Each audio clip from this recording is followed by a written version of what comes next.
Hello friends, welcome to the horror stories. रात के 2 बज रहे थे। जोरों की बारिश हो रही थी। घना अंधेरा था। बादल रह रह कर गरज रहा था।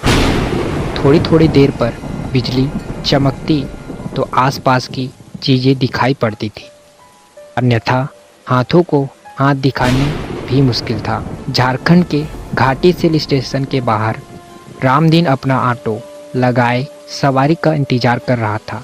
इस मौसम में सवारी मिलने की उम्मीद कम थी, फिर भी हो सकता था कुछ देर बाद आने वाली ट्रेन से कोई सवारी आ जाए। करीब 1 घंटे बाद ट्रेन आई।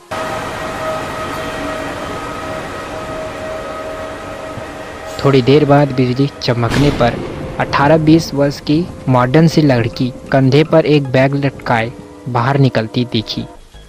वह सीधे उसके ऑटो के पास पहुंची और मुसाबिन चलने को कहा। रामदीन ने कहा कि रात का वक्त है, इसलिए वहां चलने पर 500 रुपये लूँगा, नहीं तो 2-4 घंटे इंतज़ार कर लीजिए, सुबह 100 रुपये में ले चलूँगा।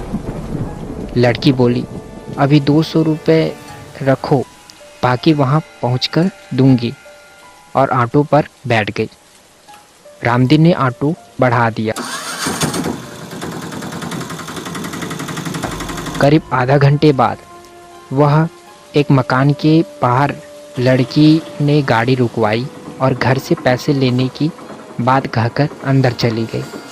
काफ़ी देर तक वह नहीं लौटी तो रामदीन अकेले बैठे बैठे परेशान हो गया। उसने घर का दरवाज़ा खटखटाया। काफ़ी देर बाद एक बूढ़े ने आंखें मलते हुए दरवाज़ा खोला।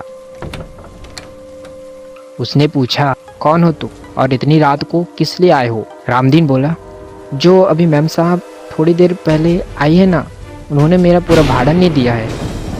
बूढ़े ने आश्चर्य से उसकी ओर देखा और बोला, यहाँ तो कोई मैम साहब नहीं रहती, मैं अकेला रहता हूँ। रामदीन की नज़र एक फ़ोटो पर पड़ी। उसने कहा, यही मैम साहब तो आई थी, उन्हें स्टेशन से लेकर आया हूँ।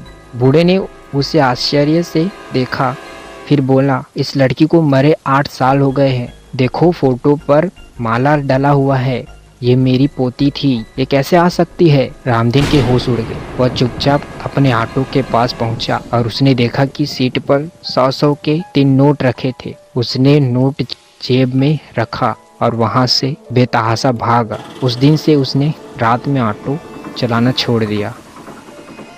अगर आपको ये कहानी पसंद आई होगी तो प्लीज़ सब्सक्राइब कीजिए हमारे चैनल को, और हमारे इंस्टाग्राम चैनल पे जिसका आईडी है justhorror33, उसको फॉलो कीजिए। Thank you so much.